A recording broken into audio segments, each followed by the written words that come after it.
I can't believe I got away with all those emeralds from the bank. And the best part is, nobody's gonna know it was me. Oh shoot. Hello everyone, welcome back to another episode of Minecraft. In the last episode, we built this fantastic building behind me, which is our bank. It also doubles as our storage area. And at the end of last episode, I promised you that we were going to take care of our little rocket problem that we have. See, we're running out of rockets on our server, and I need to take care of that. So I plan on building a rocket farm over here on the main island, right here next to Meal Market. So pretty much for a rocket farm, we're going to need sugarcane to make paper, and we're going to need gunpowder. So I plan on making a creeper farm for the gunpowder, and I'll make a sugarcane farm, which I can convert into paper, and then use auto crafters to convert the paper and the gunpowder into fireworks. So I think I'm gonna make it over in this area right next to Meal Market, and I'm gonna have to do a lot of terraforming over here, take out these trees, and probably bring the ground up some so that it is up level with Meal Market. And this build is gonna be pretty big. It's going to probably rival the size of Meal Market and the bank. And the style of the build is going to be a laboratory. I'm gonna have to do a lot of resource gathering. I'm gonna need to go get a bunch of sand and a bunch of gravel and some other things. So I think maybe that's what we'll do first. Before we do that, we do need to fix up some of our tools. I'm going to head over to the mines, and we're going to heal up some of our tools using our XP farm, and then I think we'll head out and we'll gather up some supplies. Alright, we're back at the mines, and if we just go right down here, there we go. And open up this lever, reveal the secret XP farm area. And so, if we just push this button over here, silverfish should start spawning. Perfect. And then all we have to do is whack this thing while we have our pickaxe in our offhand, and it should heal it up. Alright, we got everything all healed up, and I think we are ready to go. Alright, I just slept and turned it to day, but look how many mobs are out here. A lot of them are burning up because it's daytime now, but there's just like so many turtles out here, and there were so many other mobs. I guess because it's just like a big flat area, but man, it was crazy. But anyways, we found a perfect spot to gather up some sand, so I think I'm going to gather up a couple shulker boxes of sand to bring back home, and then we can go and find some gravel next.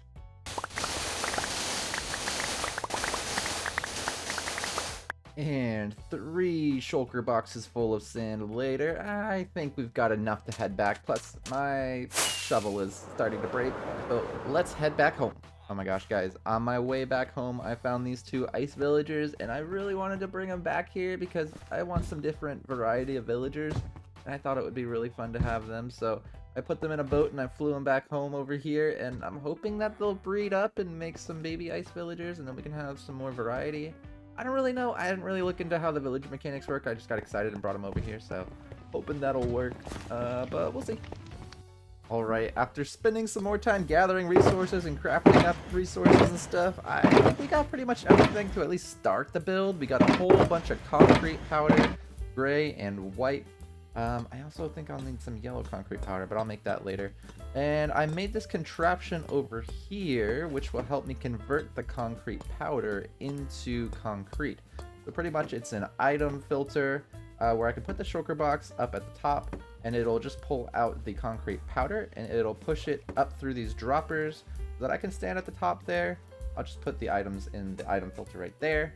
If I click it on right here, you can see that it just gives a pulse, and every pulse it'll give me a new concrete powder, and I can just put the concrete there, put the water source there, and it will auto create the concrete for me, and then it'll put it back in the shulker box for me, hopefully.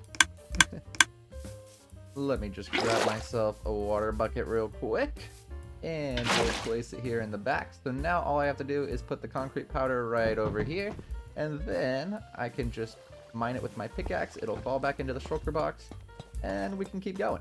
So before I put it in, I just need to grab 41 concrete powder out of here so that I can put it in the item filter.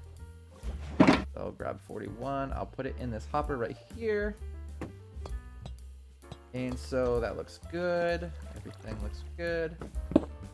Then we can just put our shulker box right here on the hopper. And it should start taking out, should start taking out concrete powder and putting it in the dispenser. Perfect. And I say we turn it on and give it a shot. So I just put the concrete right there. Yeah. Yep, it works. Perfect. And it showed up in the shulker box. Perfect. Okay. I think we should try it out now. Let me turn it on. And let's go. Okay. It looks like it's kind of working.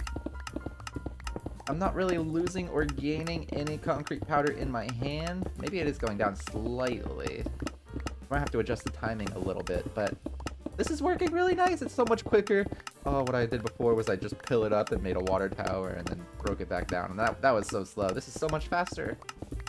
Look at it go. Oh, looks like I am losing some. That's just falling out. Yeah.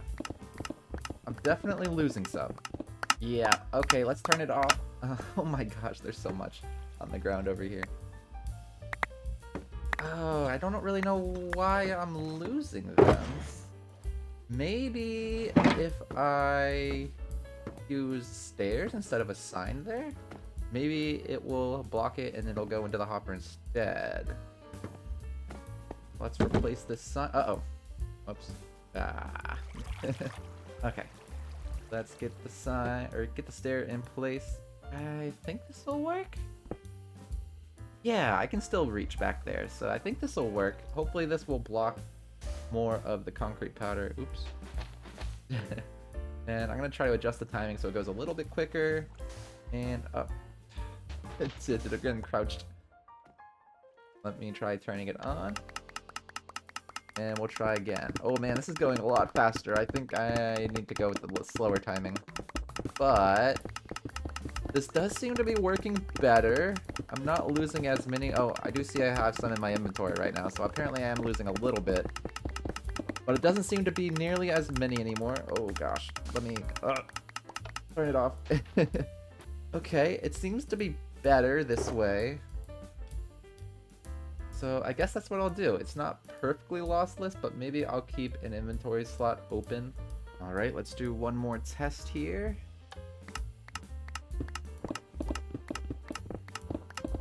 Yeah, I think this is working.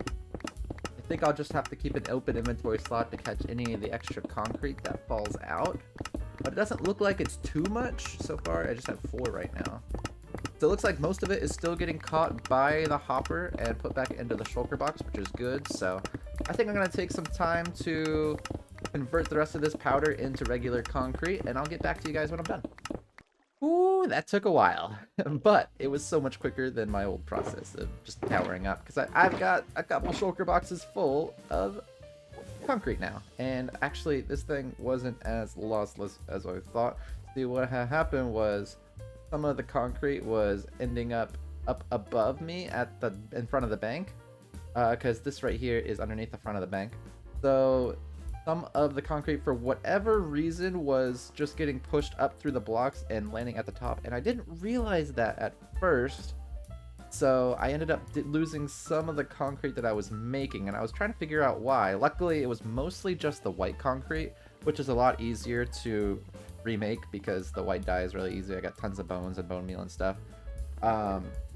So luckily it was just the white concrete, and then I figured it out on the gray concrete for the most part. So I didn't have to remake too much, but I did have to remake a couple stacks of white concrete and maybe a stack or 2 of gray concrete, and remake it because the concrete was just disappearing up there. It was despawning because I didn't realize that it was ending up there. But got it figured out, and now we have all the concrete that we need. And now that we've got all the concrete made, I think we can bring it on over to the build site so we can start building. So grab these. And I'll grab this one. And let's fly on over to the build site.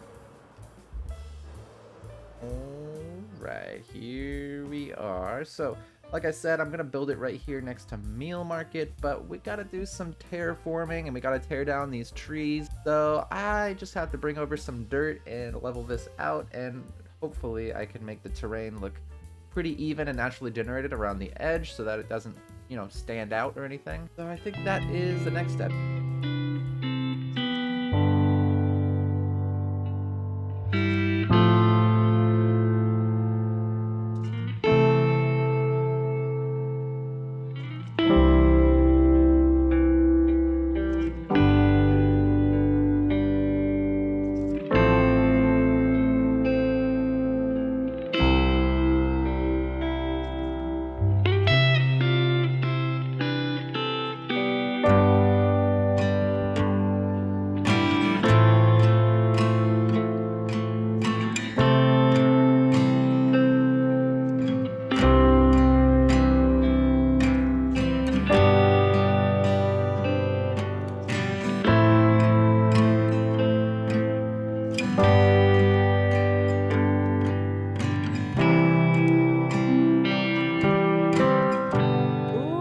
Guys, I don't know if terraforming is really my strong suit. Plus, it took so much more dirt than I was expecting, but I think I've got a pretty natural looking slope here. I tried to match the curve and the slope over there, just bring it all the way around pretty much, and I think it looks really natural actually.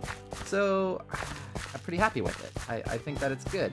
I think once the dirt kind of grows into grass, it'll look a lot better, obviously. So yeah, I think job well done. Now we can get around to the building part of the actual building. So let me go grab some concrete and we'll get started with that.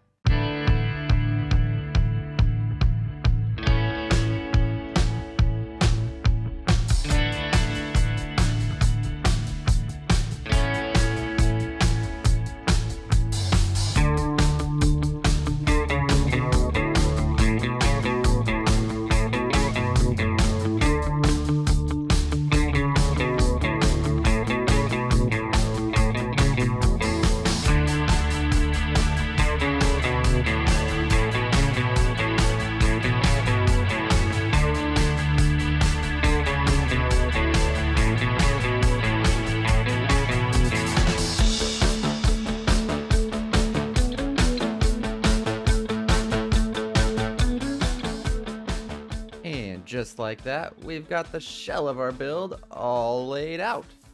I decided to build the whole shell out first, so that way you guys could kind of see the size of the building that we're working with. And then we can go back after, we can add in all the details and stuff that we want. But yeah, like I said, this is going to be a laboratory.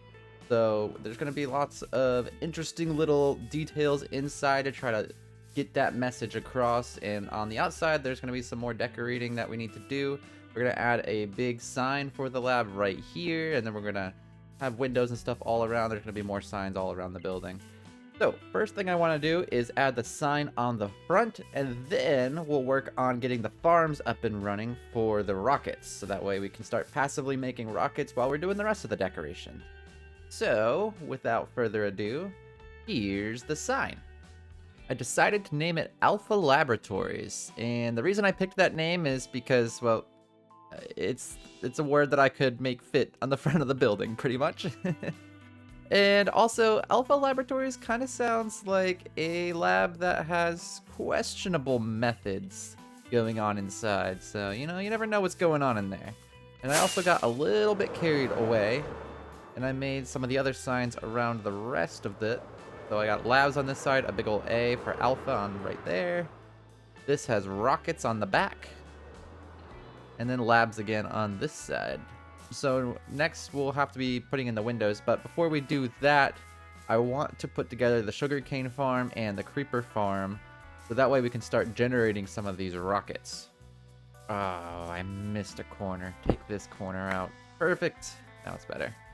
So let's get started. I think we could do the Sugarcane Farm first, and that actually is for up here at the top.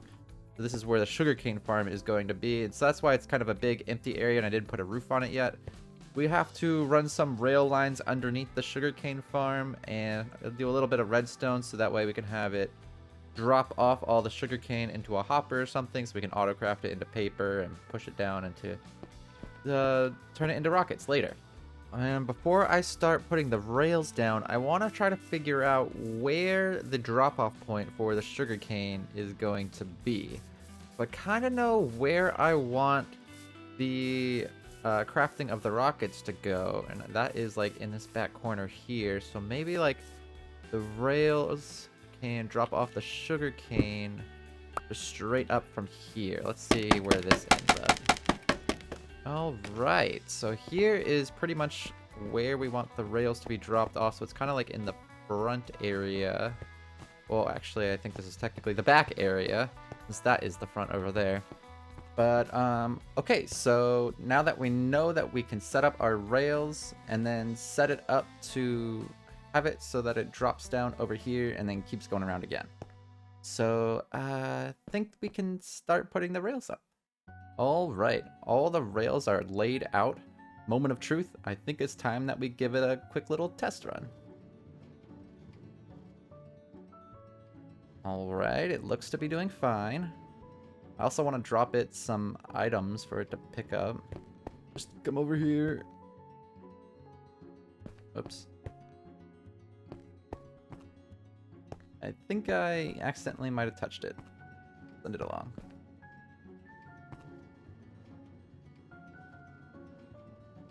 Alright, it'll pick up the items, and then when it gets back, let's just make sure that it unloads correctly.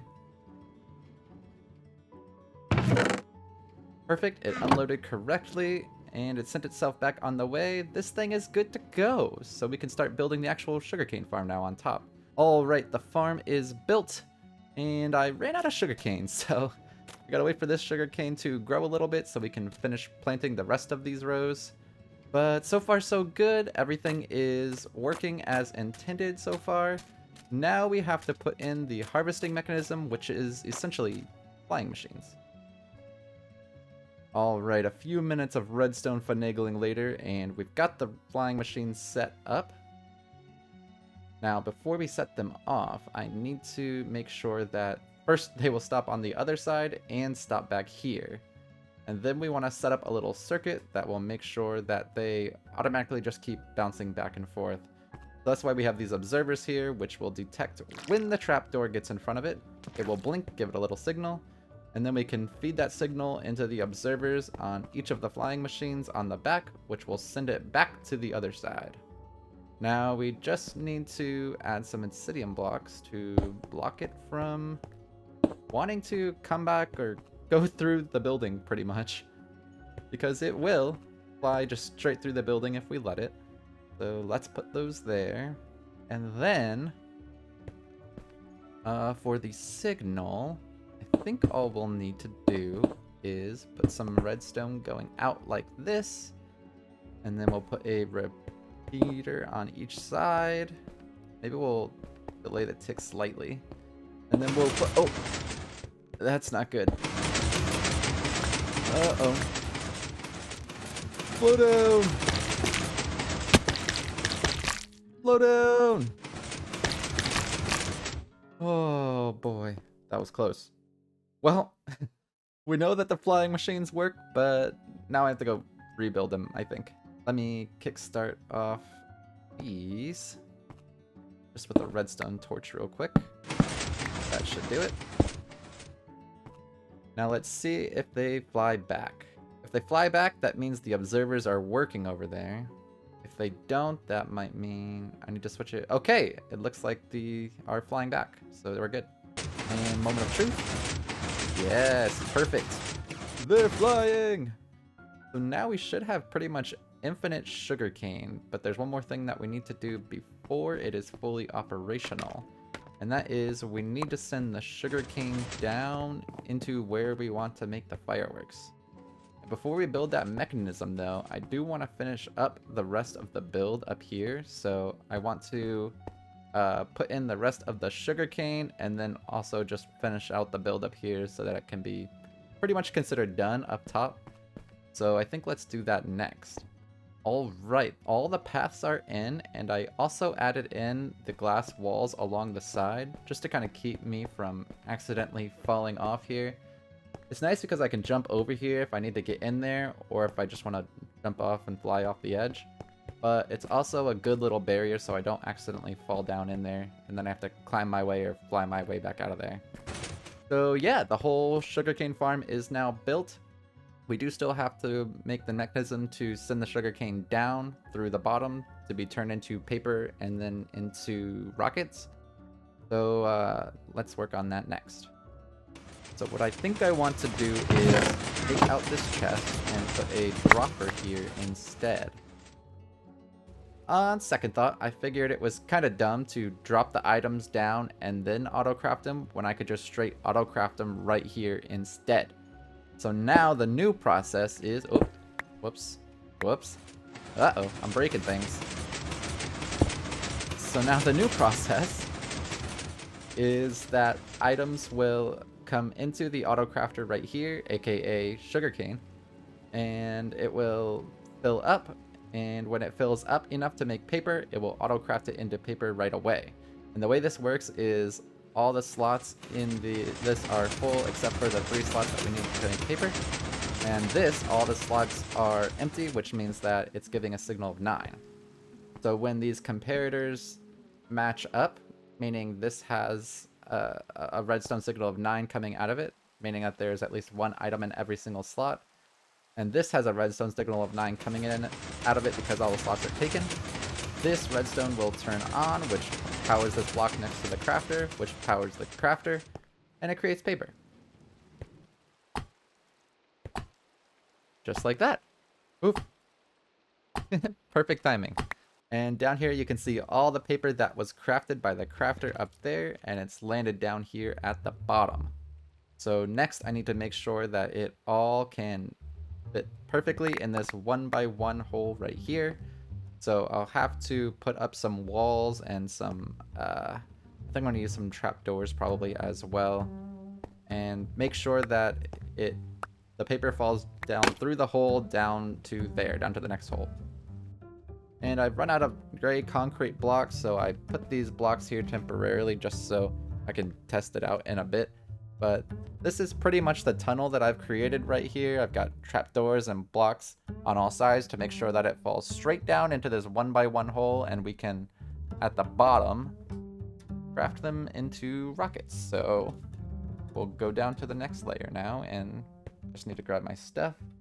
So I'm on the bottom floor now, and this is where the paper will fall into from above, and I've set up some redstone back here for this crafter, so now I can push this button and it will dispense rockets, you know, once there's stuff actually inside of it. I think it'll dispense 36 rockets if I just push this button, and then there's also this lever option which will just allow it to continuously craft.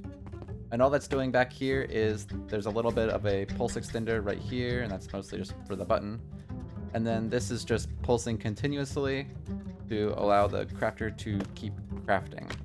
So that's for like if I want to put maybe like a shulker box on the front of it so I can fill up a shulker box with rockets. I can just push the lever, let it go for a little while, and then come back, collect the shulker box, and turn it off when I'm done. Or if I just want to come over and collect a few rockets, I can just push the button once or twice and get some rockets and not have to worry. So I need to figure out where the gunpowder is going to come in. So I have this much space left over pretty much. And so I'm going to build a creeper farm underground underneath this area pretty much. So I can really pick any of these spots. I just need to be kind of careful that I don't get in the way of where the paper is coming in. So I'm thinking, obviously we're going to need hoppers that go into the crafter here. There's only space for 1 hopper back here, so maybe if we had the creeper gunpowder come up from this corner using a bubble elevator, and then it can come over, we can have a hopper that goes straight into it from there, maybe right there, and then the gunpowder or the paper can have just a little bit of a hopper chain from here. Ooh. And me under right here. I think that will work, so I'm gonna get started digging out the area for the creeper farm now. All right. After a couple hours of digging out and setting everything up, I think we're ready to give it a test. Got my snow golem right here in the middle. He'll provoke the creepers to walk into this little trap here. Got campfires down there for them to burn up. Got hoppers underneath there.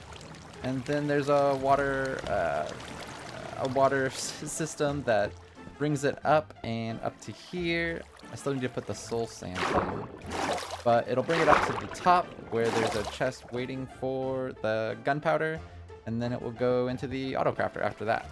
So the only thing I need to do is remove these torches, block off this wall, and then put the soul sand in, and then we can test it out and see how effective it is, I guess. So let's take out these torches now. All right, let's close her up and see what happens. Well, guys, the results are in. Turns out, I didn't really know even how to make a creeper farm. Oh, man. I tested it out, and the rates at the beginning were really, really bad. Like, a couple gunpowder a minute, maybe. It wasn't good. Definitely not what I was looking for. I was looking for something a little more efficient.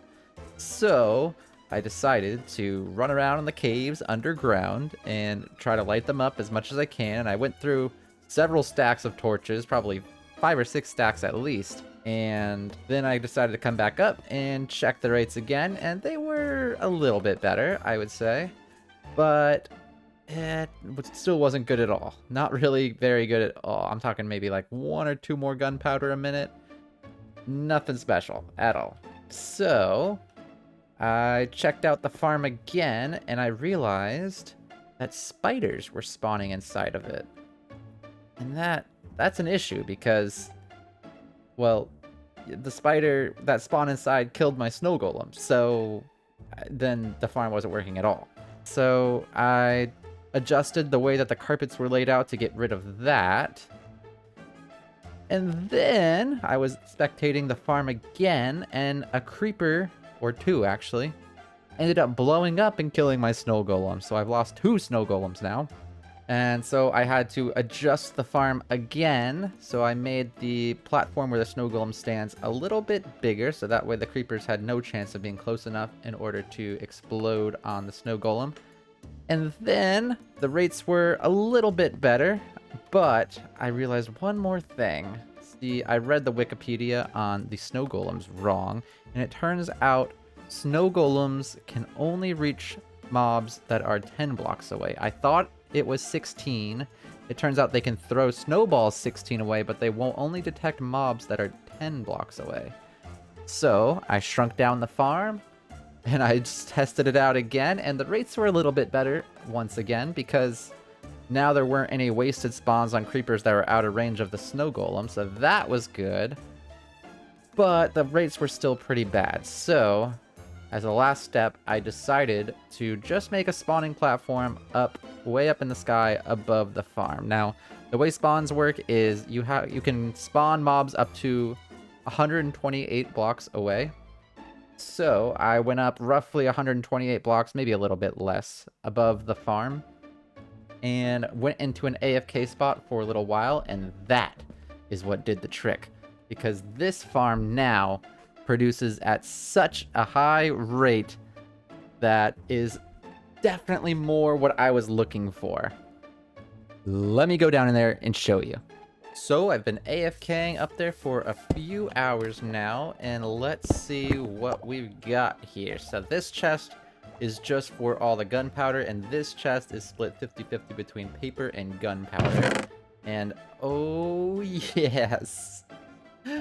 Yes, this is exactly what I was hoping for. This one is full of gunpowder, and this one, okay, not bad. Starting to fill up with more gunpowder. That's perfect. That's exactly what I wanted. This is pretty much just a short little hopper chain that connects to the auto crafter. It always stays as paper and gunpowder so that it's always the correct crafting recipe. And then when I click this button right here, I should, yes, just be able to pick up some rockets and head on out. Oh, it's perfect. I love it. So now that that part is done, we get to do the second phase of this build, which is really, really fun. It is the actual building and decorating of it. I'm tired of looking at this square, windowless, design, decorative bliss building here. I want to decorate it. So that is the next step here. All right, let's start with the path leading. Oh, I forgot that this was hollow. Hang on. Put that back. Let's start with the pathway, as I was saying, leading in, which is going to be cobbled deep slate here. And then for the interior flooring, we're going to do this front area as a like reception area. So we're going to use some terracotta. It is the light gray glazed terracotta. We're going to use that here in the flooring, and then on each wing here there's going to be different kind of decorations, but the flooring on each wing will be polished deep slate flooring. Our beautiful flooring is in, and next I think it's time we knock out some windows on this thing. Ah, that makes it look so much better already. I can't wait till we put the windows in on the second floor too, because that'll make it look that much nicer. But all the windows are in, the flooring is in. I think it's time we do a little interior decorating, huh? For the front, I decided to just make a little flower bed, so I put some podzol down and then I planted some flowers in rows. I think the scientists will really appreciate the symmetry here. Just inside the front door is the reception area, so I started off by adding in the copper door frames on each side. Then I grabbed my supplies and I started building the reception desk, except I realized I built it backwards and had to rebuild it. After that, I put some benches for people to sit and wait at. I put some bookshelves and boxes back behind the reception desk to give the receptionist something to do, and then I hung up some potted plants around the room to build up a nice, relaxing ambiance. I even put a couple over the top of the desk. Then I put the receptionist chair in, and I added some nice little windows along the back wall. Next up is the right wing, which is a lot more science-y based. I started off by installing these large glass chambers that are suspiciously just large enough to put a person inside of. More on that later. Then I put some water in each of the chambers. I added in an interesting looking plant between the two chambers on the right. Then I added a little table where they might do some experiments along the opposite wall. I added another weird plant over here, and then it was time to build the scrub room, which is where the scientists go to wash up. I got a sink, a bookshelf, and a box in there, along with some chains hanging between the walls so that they can hang their science coat up when they're done. I realized I made the room one block too large, so I tore it all down and rebuilt it all real quick, which only took a second, but it gives you a much better view of what's going on inside the room. The room in the back next to the scrub room is the operating room. This room is where a lot of, let's just say, questionable experiments take place. They do all sorts of things back here, from surgeries to dissections and anything in between.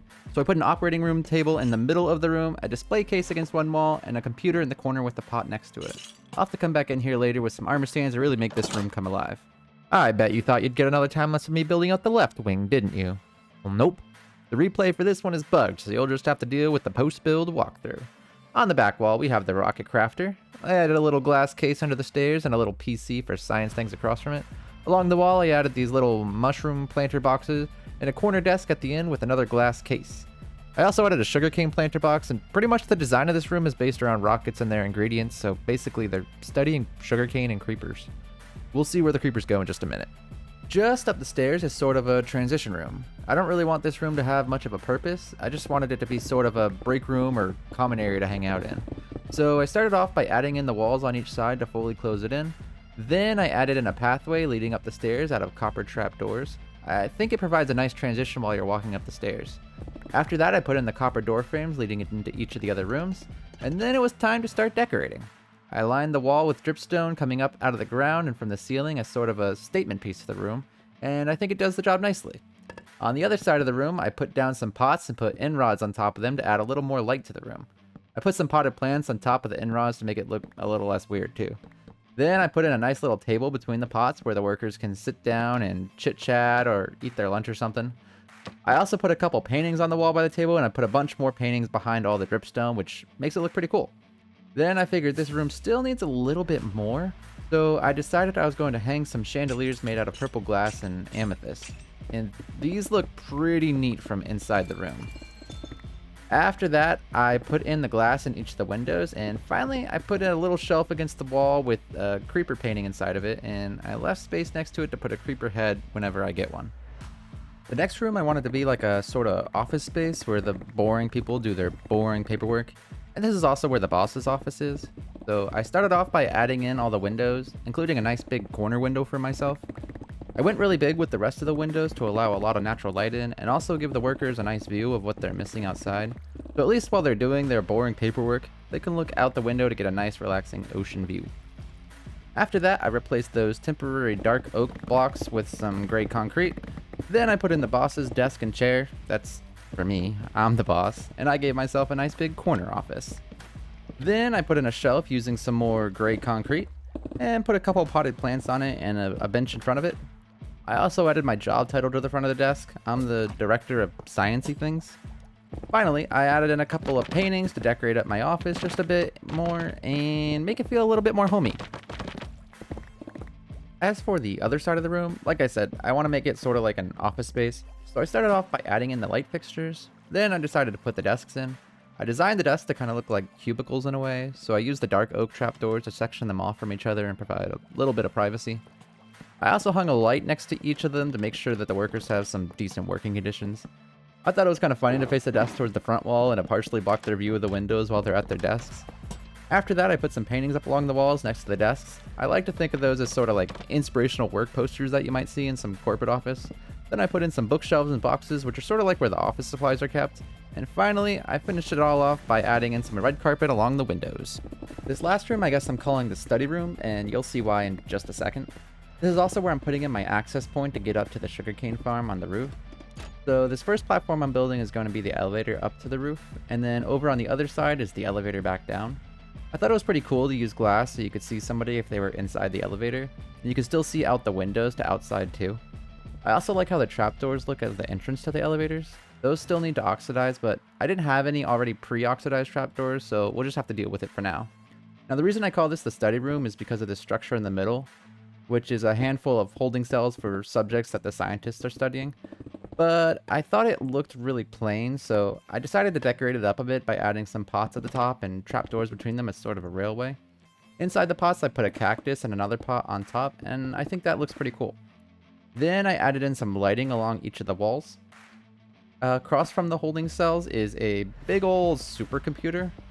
It's really big and really powerful. I actually misjudged just how big it should be at first. And it only has 3 buttons on the entire keyboard, red, yellow, and green. I put an emergency shutdown button on the wall just in case something bad happens too. Then I put iron bars on the holding cells, and I added some more iron bars as sort of antennas for the supercomputer. And lastly, I put in the soul sand and water for the elevator going up to the roof.